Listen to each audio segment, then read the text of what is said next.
Hey, I'm Richard Young. I work at this cool place called the Food Service Technology Center.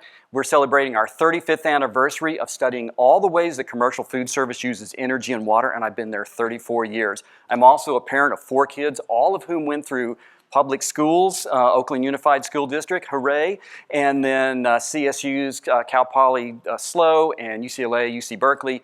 So I believe in education. My wife was PTA president, put a lot of sweat equity into a middle school in Oakland, and so I'm behind all of this good stuff. And the place I work, the Food Service Technology Center, we are a mission-driven, fuel-agnostic team, and our mission is to cut carbon. So I don't care if you use gas or electricity, our unicorn tiers, as long as it's cutting carbon, that's what we're all about, and that's what I want to help you do today. And really, my mission today, I have, millions of dollars and decades of experience to give away with no strings attached. So who's in?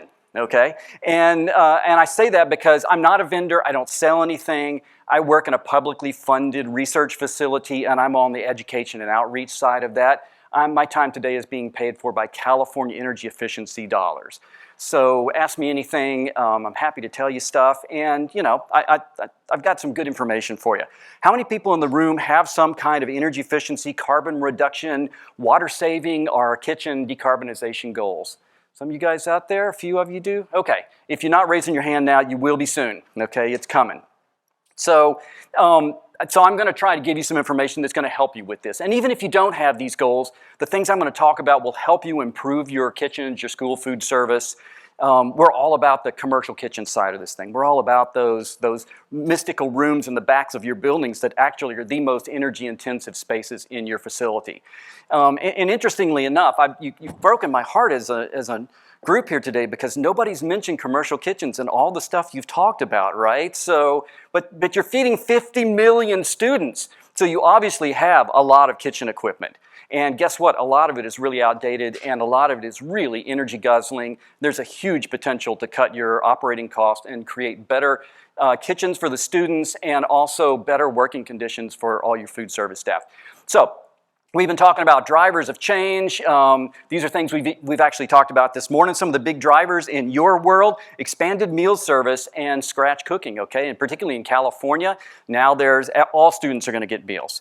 And certainly the scratch cooking is great. That's the farm to table. That's bringing more good food to our students. Then there's waste reduction and also reusables. I know folks outside of California may not be thinking about this, but in California, we're now talking about reusables. That means dish machines back into your school districts, okay? Stop throwing away every serving utensil. Labor and space, we've been talking about this a lot. Certainly labor. That's one of your big issues. That's a huge issue that makes you, along with every other massive food service operation in the world, which is what you are, that puts you right in line. Everybody's having labor issues, and then there's the whole notion of decarbonization and electrification, and I've got loads of classes online about decarbonization, electrification, long-form things that you can watch, and I'm going to show you how to get there. So I'm not going to try to define that. Also, I'm going to give you the invitation. I'm around all evening. I'm at dinner. I'm here tomorrow. Sit down with me, ask me questions, right? I want to open the can of worms and then have you come and let's pull all the worms out and really have a good look at them. This is what needs to happen. We still design a lot of kitchens in the same kind of basic mold as what we've been doing since the 1960s. And we put in heavy-duty, kind of bulletproof, but energy-guzzling equipment. We tend to over-design and put in too much equipment. What we need to do is move to a faster, smaller, more flexible kitchen, right? That takes advantage of the modern equipment that is out there, stuff that is programmable, stuff that is smaller, stuff it's pretty miraculous what you can do with some of these pieces of equipment. That's what we're going to try to do. And of course, we're going to do this with high-efficiency equipment. By high efficiency, I mean we're taking more of the energy that you pay for as a school district and putting that into the food that you're cooking. So you're actually producing more food out of that equipment. High-efficiency equipment performs better. More pounds per hour come out of it. Ancillary savings, we kind of touched on this. Labor, certainly huge water and sewer savings when you use higher efficiency equipment. I don't think any of you have fryers, but if you did have fryers, you'd save tons of money on your frying oil.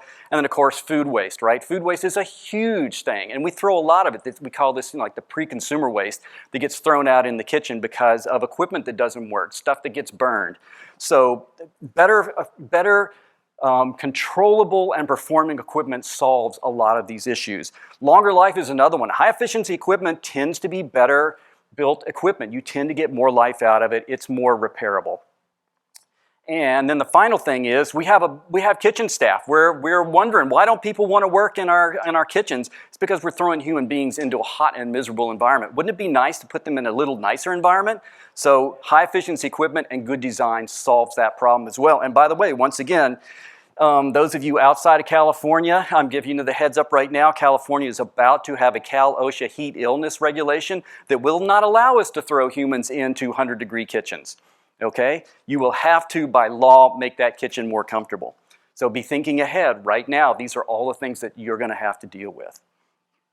By the way, I'm kind of laughing. You're talking about the 50-year schools and stuff like this. My kids went to high school that's 102 years old now in Oakland. So here's a traditional cook line. And if anybody's ever ventured into the kitchen, this is what you've seen.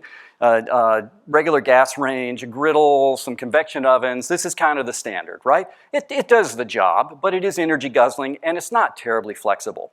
What do we want to go to is a kitchen like this. This kitchen has a couple of combination ovens in it, fully programmable, cook an entire menu out of one of these ovens, and self-cleaning, right? Pretty amazing pieces of equipment. And this thing it would be on your right. This is a very high-tech tilting skillet braising pan, same thing. This is really, we call this the kitchen of the future, but actually this is the European kitchen of today. This is a highly flexible, super productive kitchen that's all available.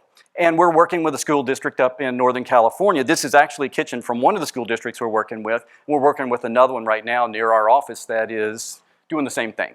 Electrifying the kitchen, putting in all this high equipment, high efficiency equipment. This is another school district we work with. This is San Francisco Unified School District. Anybody from the Bay Area out there today? Good. Okay. Which district are you with? Okay. Okay, great. So I have another Oaklander. All right. We're together. We can tell people Oakland is a good place to be. Okay. So SF Unified School District, they had a central kitchen as part of multiple buildings.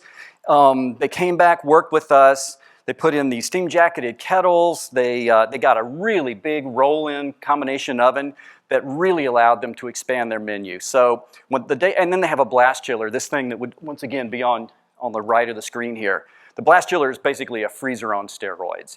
And the day that I came in and toured the kitchen, there was a line, and if you look once behind the steam-jacketed kettles, you can see the kids lining up. There was a line of people. And what they told me was, back in the day, with their old kitchen, the only people that ate in the kitchen were the kids who really needed the food. They were the low-income kids. And they redid the kitchen, they upped their menu, and now not only do all the kids in the school come line up to eat lunch there, but all the staff. So they turned a money loser into a money maker, and everybody's happy. And that's what we want, better food quality for our kids. So it's all doable. So now how can you make this happen in your district? What resources are available? This is the golden part. This is why this 10 minutes is the most important and best 10 minutes you've invested today. And once again, remember, I've got handouts and good stuff over there. I'm going fast. Grab that stuff on the way out. Contact me. This is the beginning of the conversation. So first thing I want to point you to is a website, the California Energy Wise website. Now, some of you are from California, some of you are from outside of California. This website has no login, it has no boundaries. If you're outside California, the resources I'm giving you are still valuable. You can still use those, okay? So we'll step through this. And if you want to just make sure you grab this website, caenergywise.com. That'd be one thing to write down and note. Everybody got that one? Okay. So what will you find when you go to caenergywise.com?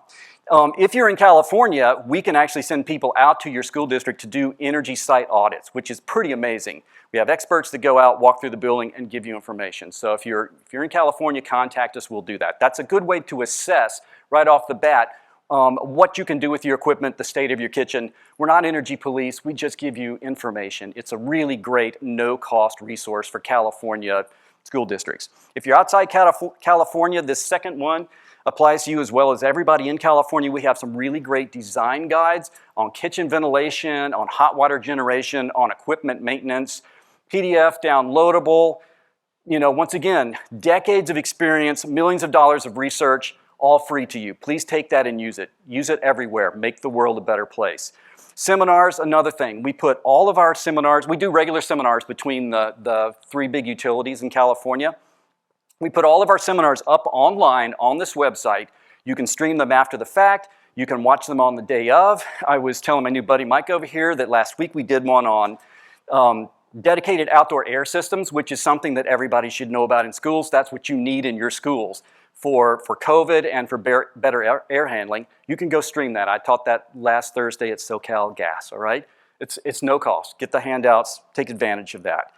Once again, if you're in California, we have a Try Before You Buy program. You send your staff in. You work with our consulting chefs in our demonstration facilities. You cook your food on high-tech equipment, find out what works. We give you consulting services, the whole bit, okay? If you're out, well, let me continue. Let's keep rolling through. The calculators, same thing. They're return on investment calculators. They work for everybody everywhere, so take advantage of those. They're super easy to use. That's the thing you use when you're going to procurement and you're trying to say, don't value engineer out my really nice combination oven. I need this high efficiency equipment. Richard told me to get it. Don't take it away. You use the calculators to prove to them how much money you're going to save over the lifespan of that equipment.